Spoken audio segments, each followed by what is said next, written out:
Hello everyone, welcome to KD Academy. Like, share and subscribe कीजिए और press the bell icon. Hello students, welcome back to KD Academy. आज हम बात करेंगे part number 2, बुढ़ी काकी, जो प्रेमचंद के द्वारा लिखा गया है। बुढ़ी काकी उन असहाय और दयनीय व्यक्तियों की व्यथा है जिन्हें परिस्थितिवश मजबूरी में अपनी संपत्ति किसी अन्य को सौंपनी पड़ती है और खुद उसकी कृपा पर जीना पड़ता है। बुढ़ी काकी पति और बेटों की मृत्यु के पश्चात अपने एकमात्र भतीजे बुद्धिराम के वादों पर विश्वास करके अपनी सारी संपत्ति उनके नाम कर देती है। पर थोड़े दिनों के बाद ही यह स्थिति हो जाती है कि उसे पेट पर भोजन भी नहीं मिलता, पेट पर खाना भी मुश्किल हो जाता है। बुद्धिराम, जो एकमात्र भतीजा है, उनके परिवार के अंदर रूपा है, लाडली है, सुखराम है और सुखराम के तिलक का एक प्रसंग भी यहाँ पर प्रस्तुत किया गया है, जिनमें काफ़ी सारे मेहमान घर पर आते हैं, खाना होता है, लेकिन बुढ़ी काकी को कोई भी बुलाता नहीं है। फिर रूपा को भी पश्चाताप होता है।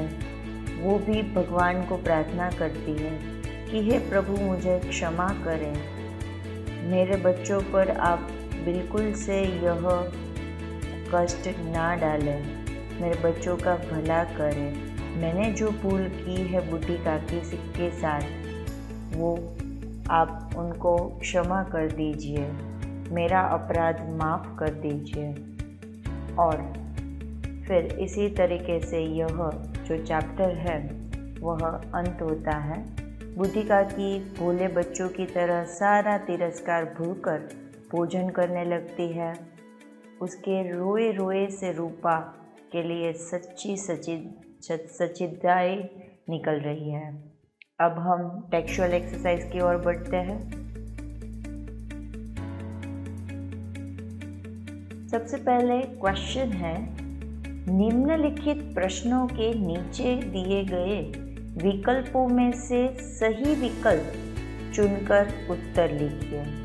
यानी कि यहाँ पर MCQ, जो शॉर्ट क्वेश्चन आंसर्स होते हैं और 4 ऑप्शन दिए गए होते हैं, उसी में से यहाँ पर आपको सिलेक्ट करना है कि कौन सा आंसर सही है।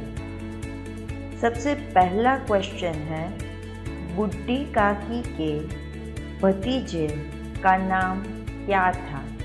अभी हमने बात की, बुढ़ी काकी के भतीजे का नाम क्या था? धनीराम था, पंडित बुद्धिराम था, सुखराम था कि दुखराम था? तो यहाँ पर आंसर आएगा ब, पंडित बुद्धिराम। तो पंडित बुद्धिराम ही सही आंसर है। नेक्स्ट, रूपा किसकी पत्नी थी? धनीराम की, मणिराम की, हनीराम की कि पंडित बुद्धिराम की? तो यहाँ पर रूपा पंडित बुद्धिराम की पत्नी थी।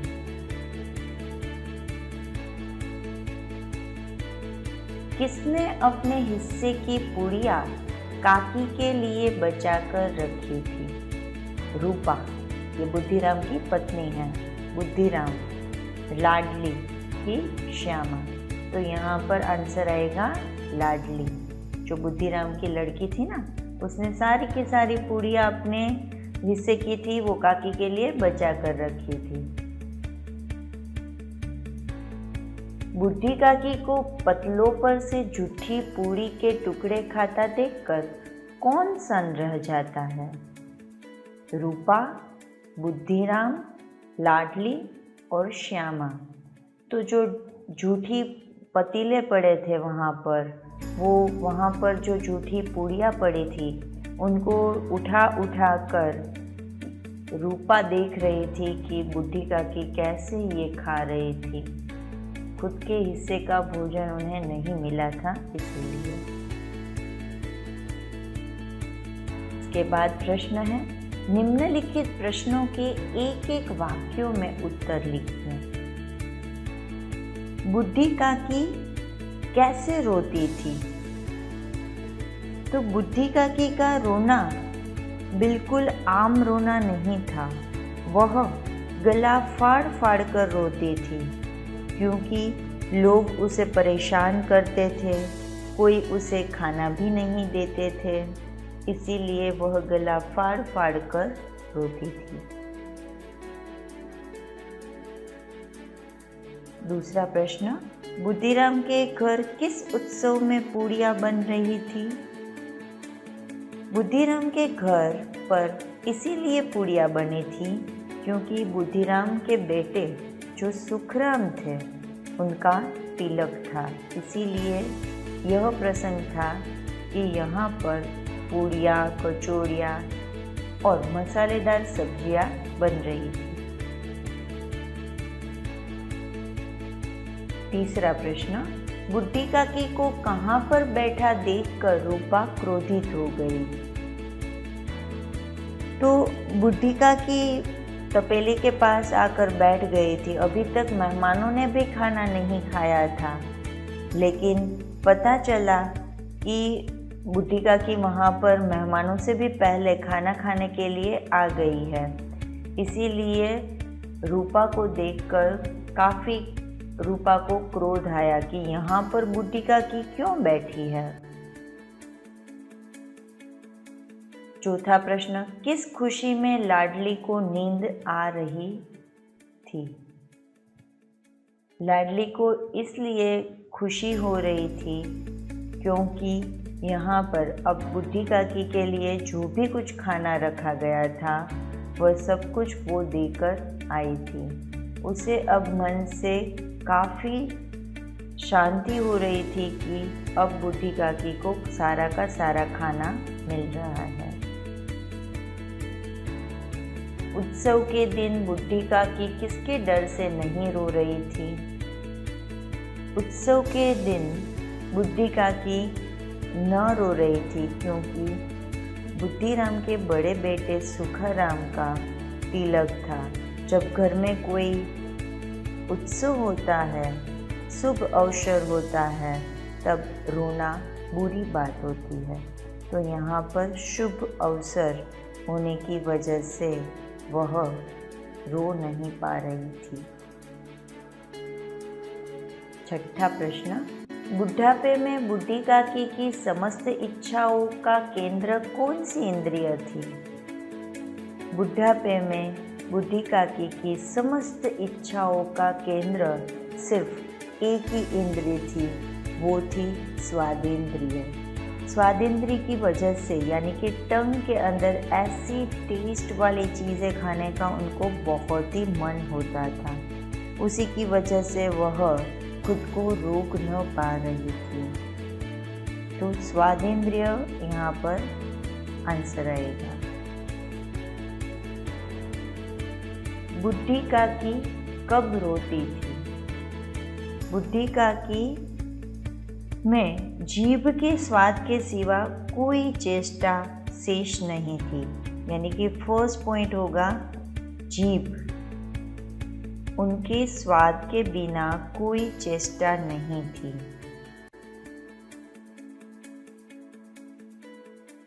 के स्वाद के बिना कोई चेष्टा न थी।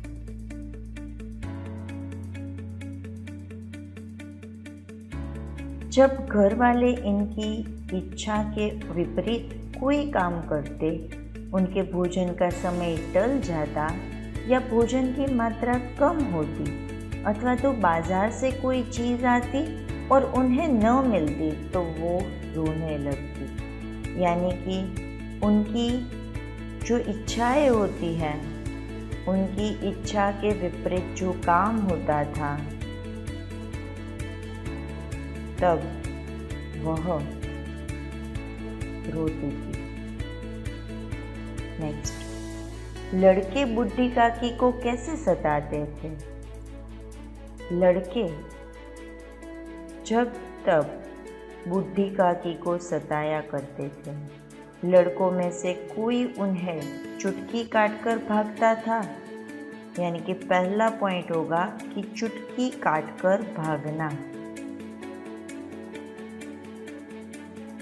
कभी कभी चुटकी काटकर भाग जाते थे, कोई उन पर पानी की कुल्ली कर देता था, तो पानी की कुल्ली, उसकी वजह से वह परेशान हो जाती थी और ऐसे ही रोने लगती थी। इस तरह लड़के बुड्ढी काकी को सताते थे। बुड्ढी काकी की कल्पना में पूड़ियों की कैसी तस्वीरें नाचने लगी। बुड्ढी काकी को पूड़ियों और मसालों की सुगंध बेचैन कर रही थी। यानी कि पूड़ियों के साथ साथ मसाले जो काफ़ी लजीजदार थे, तो पूड़ियाँ और मसाले इतनी सुगंध चारों ओर फैली थी कि वो खुद को रोक ही नहीं पा रही थी। उनकी कल्पना में लाल लाल, फुली फुली और नरम नरम पूलियाँ, नरम नरम पूड़ियों की तस्वीर नाचने लगी थी। थाली में भोजन सजाकर बुड्ढी काकी को खिलाते समय रूपा ने क्या कहा? बुड्ढी काकी को झूठे पतलों को ऐसे देखते हुए, नीचे झूठे जो टुकड़े पड़े थे पूड़ियों के, वो खाते हुए देखकर रूपा को बहुत ग्लानि हुई। तो यहाँ पे हमारा पहला मुद्दा होगा बहुत ग्लानि होना। रूपा को बहुत ग्लानि हुई। उसने थाली में भोजन सजाकर बुड्ढी काकी के सामने रखा और कहा, काकी उठो, भोजन कर लो, मुझसे आज बड़ी भूल हो गई। उसका बुरा न मानना, परमात्मा से प्रार्थना कर दो कि वे मेरा अपराध माफ कर दें। तो परमात्मा से प्रार्थना करना। बुद्धिराम ने बुड्ढी काकी की संपत्ति कैसे हथिया ली थी? बुद्धिराम ने बुड्ढी काकी की सारी संपत्ति हथिया ली थी और कोई बुड्ढी काकी का तो था ही नहीं परिवार में। बुड्ढीराम ने बुड्ढी काकी से खूब लंबे चौड़े वादे किए कि मैं आपको ऐसे रखूँगा, और उन्हें तरह तरह के सब्ज-बाग दिखाए कि ऐसे दिखाया कि नहीं, मैं आपके लिए कुछ ना कुछ कर ही दूंगा। ऐसी बड़ी बड़ी बातें की और बुड्ढी काकी उसके झांसे में फंस गई। इस तरह बुद्धिराम ने बुड्ढी काकी की सारी संपत्ति हथिया ली। निम्नलिखित प्रश्नों के 4-5 वाक्यों में उत्तर लिखिए। क्या देखकर रूपा का पश्चाताप हुआ? क्यों? रूपा को पश्चाताप क्यों होता है? वो क्या अपने आप को फील करती है? तो ये बात हम लोग देखते हैं। सबसे पहले तो ये प्रेमचंद द्वारा लिखा गया है, वो लिखना है आपको कि लेखक प्रेमचंद है। पाठ का नाम, पाठ कौन सा है? बुड्ढी काकी।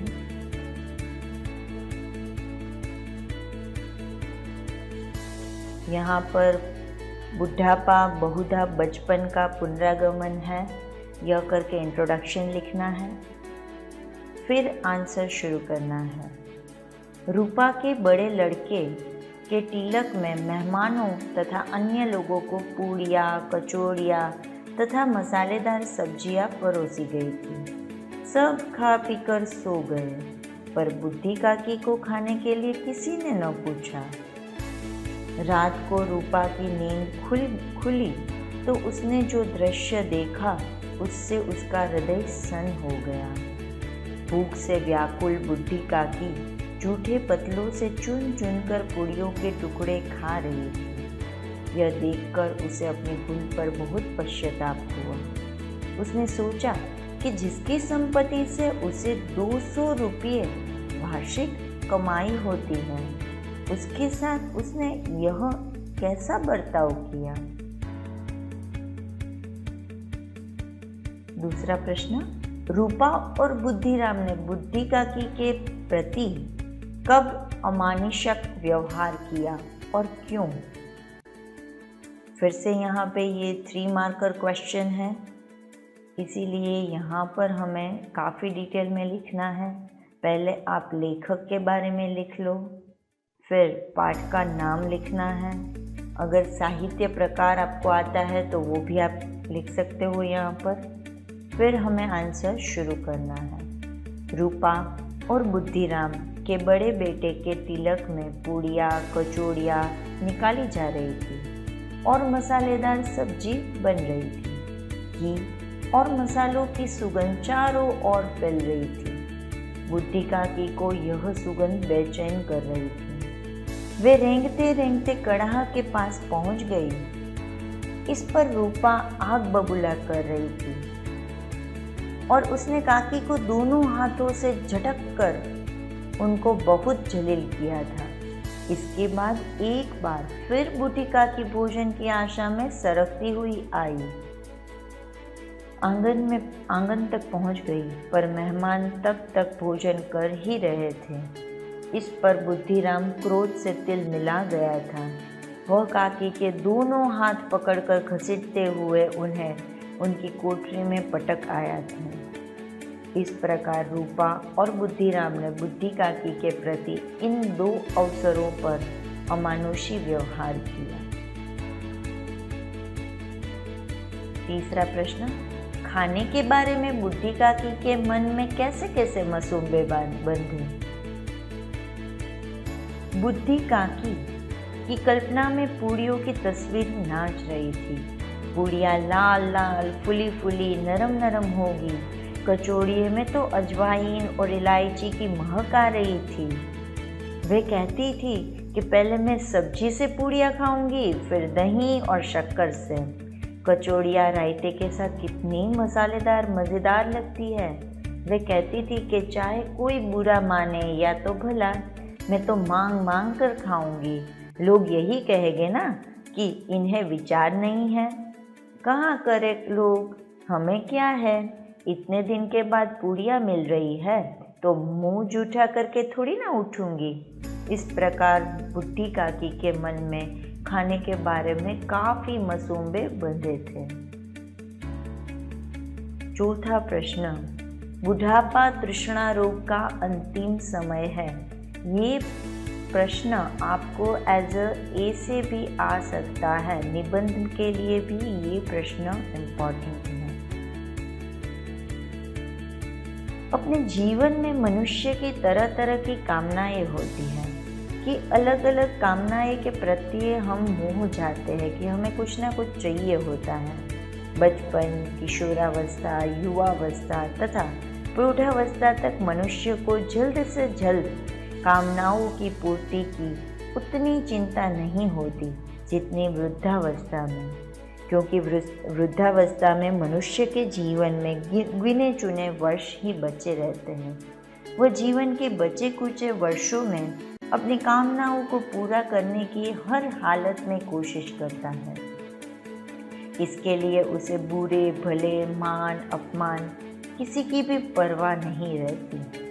इसलिए लेखक ने कहा है कि बुढ़ापा तृष्णा रोग का अंतिम समय है। इसके बाद आश्रय स्पष्ट करना है, यानी कि ये जो सेंटेंस है इसको आपको एक्सप्लेन करना है डिटेल में। Explain in detail this sentence, okay. तो सबसे पहले आप यहाँ पर लेखक का नाम, पाठ कौन सा है वो, और थोड़ा सा इंट्रोडक्शन आप दे दो यहाँ पर, और बाद में आप आंसर लिखना शुरू करो। कहते हैं बुढ़ापा बहुधा बचपन का ही एक रूप है। वृद्धावस्था में जो मनुष्य होते हैं वह क्या करते हैं, उनकी जो हरकतें होती है वो बच्चों की तरह हो जाती है। वो कैसे बन जाते हैं? बच्चों की तरह, एकदम छोटे छोटे मासूम बच्चे की तरह वो हरकतें करने लगते हैं।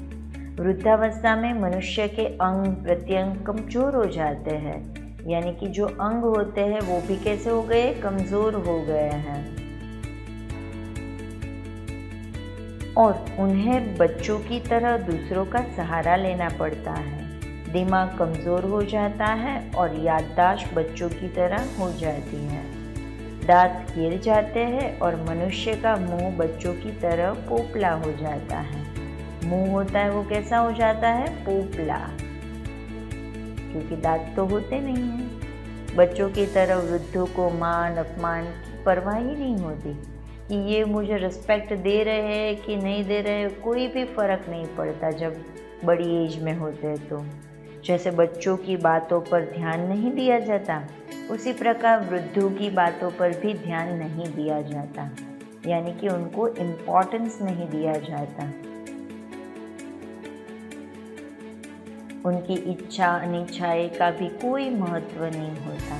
वृद्धावस्था और बचपन की अधिकांश बातों में समानता होती है, इसलिए कहा जा सकता है कि बुढ़ापा बहुधा बचपन का पुनरागमन होता है। लड़कों का बुढ़ों से स्वाभाविक विद्वेष होता ही है। सबसे पहले आप इंट्रोडक्शन पार्ट में लेखक को तो भूलना ही मत, फिर पार्ट का नाम, कौन सा चैप्टर है ये, और थोड़ा सा इंट्रोडक्शन। ओके, अब फिर यहाँ से आंसर आपको एज अ पैरा स्टार्ट करना है कि लड़कों और बुड्ढों के बीच पीढ़ियों का अंतर होता है। तो सबसे पहला हमारा पॉइंट हुआ कि पीढ़ियों का अंतर होता है। पीढ़ियों का अंतर यानी कि काफ़ी डिस्टेंस होता है।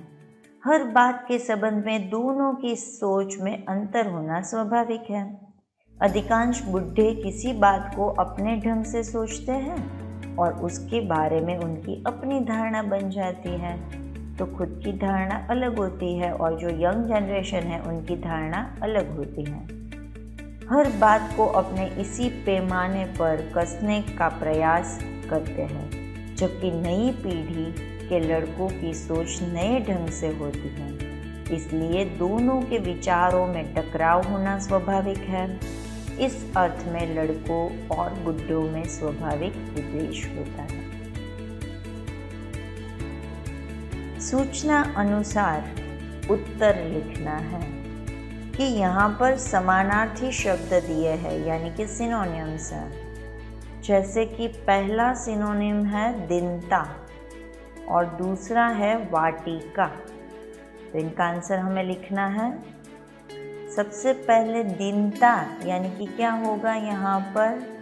दीनता यानी कि जो दरिद्र होता है, गरीब, उनको बोला जाता है दीनता, पुअर इंग्लिश में बोले तो। फिर है वाटिका यानी कि गार्डन, उद्यान, जहाँ पर आप घूम सकते हो, तो उसको बोलते हैं वाटिका। नेक्स्ट, विरुद्धार्थी शब्द यानी कि ऑपोजिट, प्रतिकूल। आंसर मैं आपको लिखकर दिखाती हूँ। सज्जन, अनुराग, यहाँ पे अनुराग कश्यप की बात नहीं हो रही है। सुलभ, अपशकुन, दीर्घाहार, निर्जलता, निर्लजता, अपरिमित। ओके। प्रतिकूल यानी कि जो अनुकूल हो वो। सज्जन तो वो तो आपके लिए काफी इजी है, दुर्जन। अनुराग तो विराग। सुलभ तो दुर्लभ। अपशकन तो शकन। दीर्घाहार यानी कि अल्पाहार। निर्लज्जता यानी कि लज्जा, जिसको शर्म हो और जो शर्म के बिना हो वो। अपरिमित तो परिमित। नेक्स्ट, शब्द समूह के लिए एक शब्द दिखाइए। जीभ का स्वाद, सबसे पहले हम ले लेते हैं जीभ का स्वाद, तो उसको बोलते हैं रसास्वाद।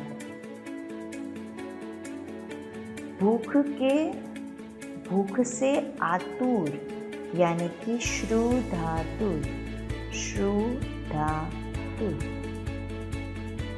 जहाँ घटना बनी है वह जगह, जिसको बोलते हैं हम घटना स्थल, कि जहाँ पर वो प्लेस जहाँ पर ये इंसिडेंट बना है वो। धीरज की परीक्षा लेने वाला, तो वो जो धीरज की परीक्षा लेने वाला है तो उसको बोलते हैं धैर्य परीक्षक। धैर्य परीक्षक। अब है मुहावरे। मुहावरे आपके लिए 1 मार्कर प्रश्न में काफी इम्पोर्टेंट है। सबसे पहला है सब्ज बाग दिखाना, यानी कि बड़े बड़े झूठे वादे देना। जैसे बुद्धिराम ने किए थे ना, बुद्धि काकी को बड़े बड़े वादे, उसकी बात है। आपे से बाहर होना, यानी कि अत्यंत क्रोध में आ जाना, एकदम से क्रोध हो जाता है ना वो। जैसे पुत्र की स्कूल में अनुपस्थित देखकर पिताजी तो क्रोध से बाहर हो जाते हैं, आपे से बाहर हो जाते हैं। फिर उबल पड़ना, यानी कि क्रोधित होना। बुद्धि काकी वहाँ पर बाहर आ गई थी, तो फिर बुद्धिराम था वो कैसे हो गया था, उबल पड़ा था ना, क्रोधित होना। नेक्स्ट, छाती पर सवार होना, यानी कि सामने अड़े रहना, चाहे कुछ भी हो जाए सामने ही रहना है, कहीं पे जाएंगे नहीं हम लोग। चलो नेक्स्ट, नाक कटवाना, यानी कि इज्जत खो डालना। नाक कटवाना तो काफ़ी कॉमन है, क्योंकि हम कभी कभी गलत काम करते हैं तो पेरेंट्स बोल देते हैं आपने तो हमारी नाक कटवा ली, है ना। बेसिर पैर की बात, यानी कि असंबंध बात, जो संबंध ही नहीं है कोई बात का, तो उसके साथ हम बात करते हैं तो क्या हो जाता है, असंबंध। पूरा संबंध।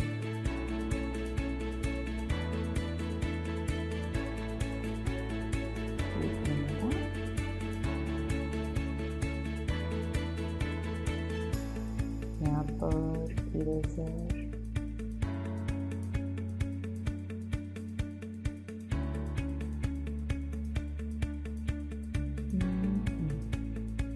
इसको कट कर फिर से लिख देती असंबंध। असंबंध बात। नेक्स्ट है हमारा हृदय सन्न रह जाना, यानी कि आश्चर्य में डूब जाना कि ये क्या हो गया भैया, सरप्राइज हो जाना।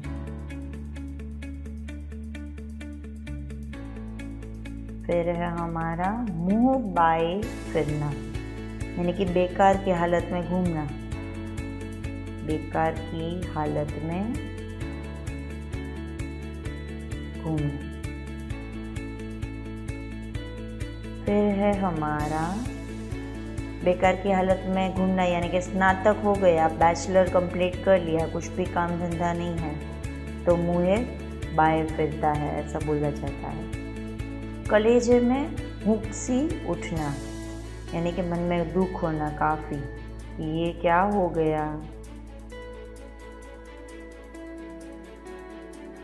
फिर है हमारा रोटियों के लाले पड़ना, रोटियों के लाले पड़ना यानी कि क्या होगा? रोटियों के लिए बहुत तरसना।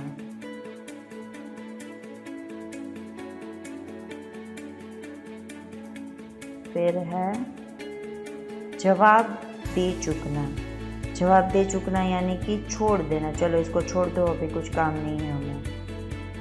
और नेक्स्ट है हमारा कलेजा पसीजना यानी कि दया आना, कि ओ हमने ये क्या कर दिया, इन पर तो दया आने लगी, तो ये दया आना। बुद्धि काकी को जब झूठी पतीलों से पूड़ियों के टुकड़े खाते देखकर रूपा को कलेजा पसीना लगा कि ये अब क्या हो रहा है बेचारी बुद्धि काकी। अब जो हमारा क्वेश्चन है वो है संधि विच्छेद, यानी कि संधि को 2 पार्ट में डिवाइड करना है, बीच में हमें प्लस की साइन करना है। जैसे कि यहाँ पर है परमानंद, तो परम प्लस आनंद। फिर है परमात्मा, तो परम प्लस आत्मा। फिर है अर्धांगिनी, यानी कि जिसका अर्ध अंग होता है वो, तो यहाँ पे हमें लिखना है अर्धांगिनी। सबसे पहले लिख लेते हैं हम लोग अर्धांगिनी, तो अर्ध प्लस अंगिनी। नेक्स्ट हमारा हो गया है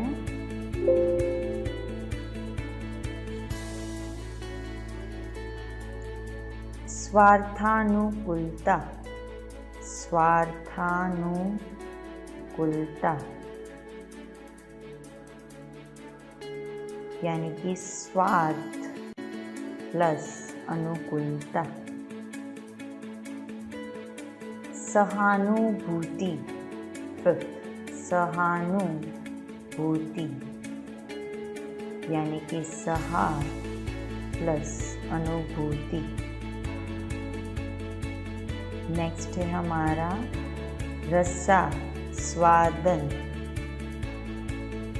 यानी कि रस प्लस आस्वादन। नेक्स्ट है हमारा 7 व्याकुल,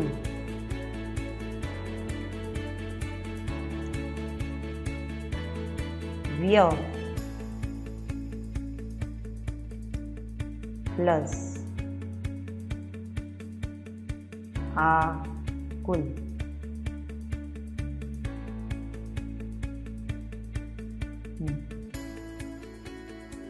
आगे कंटिन्यू करते हैं। व्याकुल, व्याकुल यानी कि व्य प्लस आकुल। फिर है दीर्घाहार, यानी कि दीर्घ प्लस आहार। फिर है प्रतीक्षा, यानी कि प्रति प्लस इच्छा। इसके बाद है कंठावृत, यानी कि कंठ प्लस अवृत। नेक्स्ट है श्रु धातु। संधि जब विच्छेद करते हैं तो उसमें ही आपको मिल जाएगा कि किस हिसाब से स्प्लिटिंग करना है। कालांतर यानी कि काल प्लस अंतर। फिर है रक्षागार, यानी कि रक्ष प्लस रक्षा प्लस गर। सज्जन तो है सत प्लस जन। सदिच्छाए तो है सत प्लस इच्छाए। पुनरागमन, पुनः प्लस आगमन। नेक्स्ट है दुर्गति, दूर गति। फिर है सम्मुख, यानी कि सम प्लस अमुख, सम्मुख। नेक्स्ट है हमारा विग्रह करके समास का नाम लिखिए। सबसे पहला है श्रुधारूपी, श्रुधा तरु यानी कि श्रुधारूपी जो प्लांट होता है वो तरु, ये हमारा है कर्मधारय समास। नेक्स्ट है हमारा सदिच्छाए, सत प्लस इच्छाए, अभी हमने संधि में भी देखा था, वही है, यानी कि ये भी है हमारा कर्मधारय समास। नेक्स्ट है हमारा श्रुधावर्धक, श्रुधा में वृद्धि करने वाला, तो ये हमारा हो गया तत्पुरुष समास। तत्पुरुष के अंदर और एक पार्ट आता है उपपद, वो भी आप यहाँ पे लिख सकते हो कि उपपद समास। रसास्वादन, जो रस का आस्वादन होता है वही, ये है तत्पुरुष समास।